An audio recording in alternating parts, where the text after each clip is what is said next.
మిత్రులారా, తెలంగాణ కుటుంబ సభ్యులారా, ముఖ్యమంత్రి రేవంత్ రెడ్డి జనవరి 29, 2024లో నా పక్కన కూర్చొని గ్లోబల్ పీస్ సమిట్ గురించి ఏమన్నాడో వినండి. Shri Revanth రెడ్డిజీ, I'm inviting you to Global Summit organized by Dr. K.A. Pal in Hyderabad. Please do come to Hyderabad and participate in Global Summit. Thank you. విన్నారు కదా, చూశారు కదా. గ్లోబల్ పీస్ సమిట్లు నేను 2200 పెట్టాను.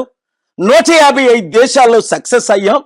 ఆ కాలంలోనే అమెరికన్ ప్రెసిడెంట్లైన బిల్ క్లింటన్, జార్జ్ బుష్ ని హైదరాబాద్ పంపించాను. 700 కంపెనీలు తీసుకొచ్చాను అని మీ అందరికీ తెలుసు. అదే మాట రేవంత్ రెడ్డి అన్నాడు. కానీ పులిని చూసి నక్క వాతలు పెట్టుకున్నట్టు నా సమిట్ ఐడియాలన్నీ కాపీ కొట్టేసి భారత్ సమిట్ అని పేరుతో ఆయన నిన్న మొన్న సమిట్లు పెట్టాడు.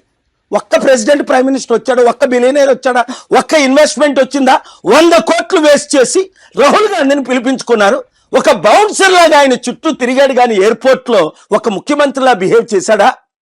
అదే నేను 1 కోటి రూపాయలు కూడా ఖర్చు పెట్టుకుంటా.